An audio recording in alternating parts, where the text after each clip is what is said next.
நீங்கள் எப்போதாவது ஒரு ராட்சதத்தின் முன் நிற்பது போல ஒரு சவாலை எதிர்கொண்டிருக்கிறீர்களா? கற்பனை செய்து பாருங்கள். நீங்கள் என்ன செய்வீர்கள்? இன்று அத்தகைய அரக்கனை எதிர்கொண்ட ஒரு மேய்ப்பனின் நம்ப முடியாத கதையை தான் பார்க்கப் போகிறோம். ஆண்டவரின் மீது நம்பிக்கை மற்றும் கவனம் மட்டும் வைத்து அவன் நினைத்து கூட பார்க்க முடியாத ஒன்றை சாதித்து காட்டினான். சரியாக சொன்னீர்கள். நாம் டேவிட் மற்றும் கோலியாத்தின் கதையை தான் காணப்போகிறோம். ஆனால் இது வெறும் பழங்கால கதை அல்ல. வாழ்வின் மிகப்பெரிய சவால்களை எதிர்கொள்ளும் உங்களுக்கும் எனக்கும் இது ஒரு பாடம். ஆரம்பிக்கலாமா? நீண்ட காலத்திற்கு முன்பு ஒரு சிறிய கிராமத்தில் டேவிட் என்ற சிறுவன் வாழ்ந்து வந்தான். அவன் ஒரு போர் வீரன் அல்ல, எளிய ஆடு மேய்க்கும் சிறுவன். உண்மையில் அவனது சொந்த குடும்பம் கூட அவனை அடிக்கடி கவனிக்கவில்லை. ஆனால் டேவிட் தைரியமும் கடவுள் மீது அசைக்க முடியாத நம்பிக்கையும் கொண்டிருந்தான். இப்போது இந்த நேரத்தில் இஸ்ரேலியர்கள் பெலிஸ்தியர்களுடன் போரிட்டிருந்தனர். ஆனால் அவர்களின் மிகப்பெரிய பயம் பெலிஸ்தியர்களின் படை அல்ல, ஒரு மனிதன், கோலியாத். கோலியாத் மனிதனே அல்ல, அவன் ஒரு அரக்கன்.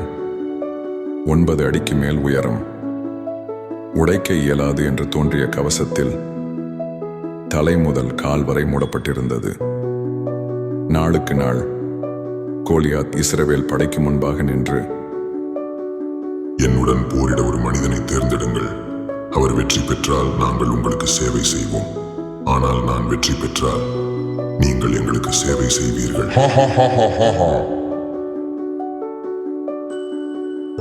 இஸ்ரவேலர்கள் அச்சமடைந்தனர். ஒரு படை வீரன் கூட போரிட துணியவில்லை.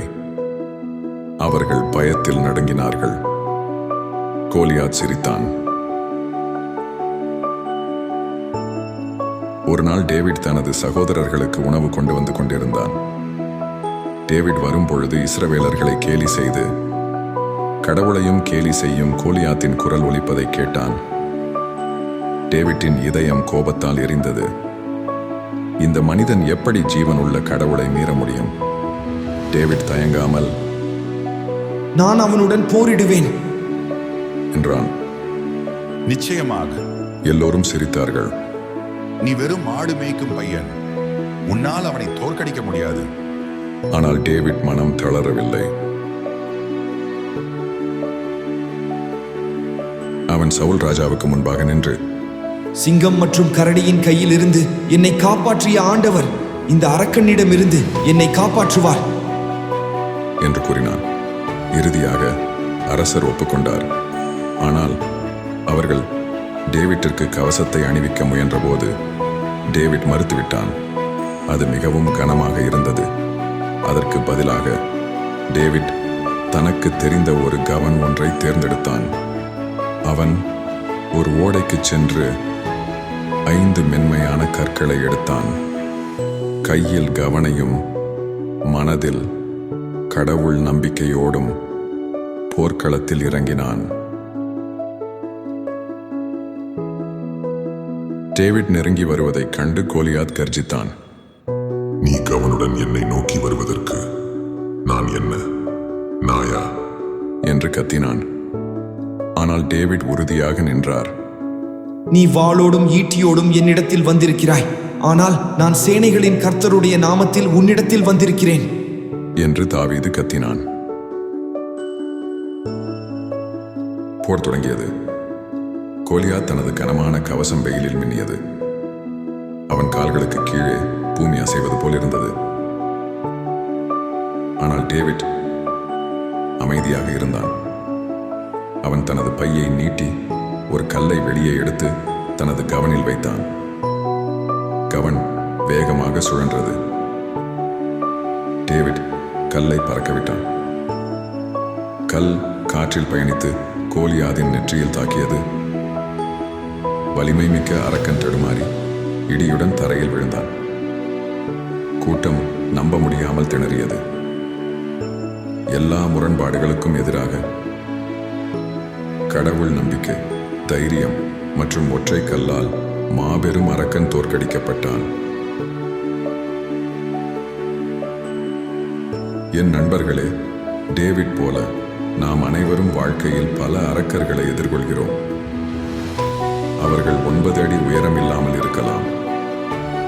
ஆனால் அவை பயம், சந்தேகம் மற்றும் பெரும் சவால்களின் வடிவத்தில் வருகின்றன.